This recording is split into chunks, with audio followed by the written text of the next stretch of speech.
চিংড়ি মিংড়ি রুই টুই বল নাকি কাতলা, শিং মাছ নিয়া ভাবিরে জোল রানতে কোন পাতলা, ইলিশ আসছে দিয়া দেই কালকে আবার বৈশাখ। বাপ সাপ দেখে আমগো মনে হয় কি লাট সাপ, গরিব মানুষের বৈশাখ, ইলিশ মাছ না পুঁই শাক। সিলভার কাপ না তেলাপিয়া, আমার দেন পাঙ্গাস মিয়া।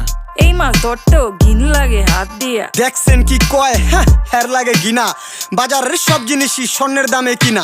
ঘু খায় সব মাছে, কালার খায় পাঙ্গাসে, ডিম পারে মুরগি আর ব্যথা পায় রাজা হাসে। দুঃখ কমু কার কাছে, টাকা নেই কা হাজার হাজার, চলো বাবা যাইয়া দেখি কি অবস্থা কাঁচা বাজার। ওই মিয়া হাত দিবেন না, মরিচের কেজি 1000, দেখতাছেন না মরিচ গার্ড দিতে রাখছি বডি গার্ড। এইটা আবার কোন পাট, আলিপ লেলার সিনবাদ। যেইটা দরুম স্টক করুম তয় তরকারি জিন্দাবাদ। 80 টাকার বেগুন, বেগুনের অনেক গুণ। বেগুন লেয়া হইছে খুন, আমার দেন ধুন্দুল। পটল লন কহিলন, লাউ নাইলে কদু। তোর মুখে অনেক মধু, লাউ আর কদু, বউ আর বধু, দোনোটাই তো একই কথা, কি বুঝাস তুই শুধু।